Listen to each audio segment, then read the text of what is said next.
Hi everyone and welcome to my studio. I wanted to show exactly what an online art class is like. So I've set up this Zoom room and I wanted to go through my exact setup to show you exactly what a class would be like if you're taking it with me online. So before the class would start, I send out a list of supplies and all the information and the Zoom links. And then on the night of the class, we sign into Zoom and this is exactly what you would see. On a typical class, I would first of all go through a greeting and show everybody around Zoom.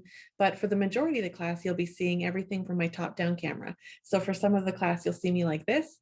And for a lot of the class, you'll see me in this view here.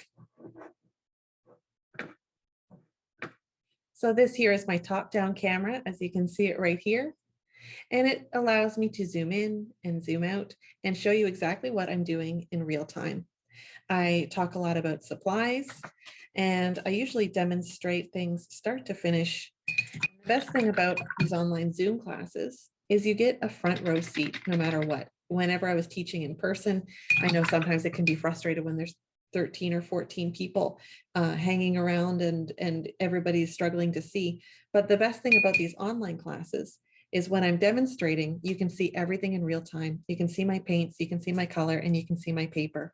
And then at times throughout the class, I can also zoom in and show you even closer what I'm working on.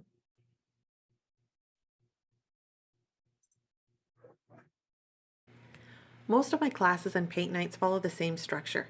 I like to start off with a chat about art supplies where I outline supplies that you might have around the home or have purchased specifically for this class. From there, I like to explore specific techniques, breaking them down and letting students practice and get comfortable with them. These could be beginner watercolor techniques, such as the wet and wet technique, or a more specific demo on color mixing or glazing. Oftentimes, we finish a worksheet with these techniques, which students can keep as a reference for their future projects.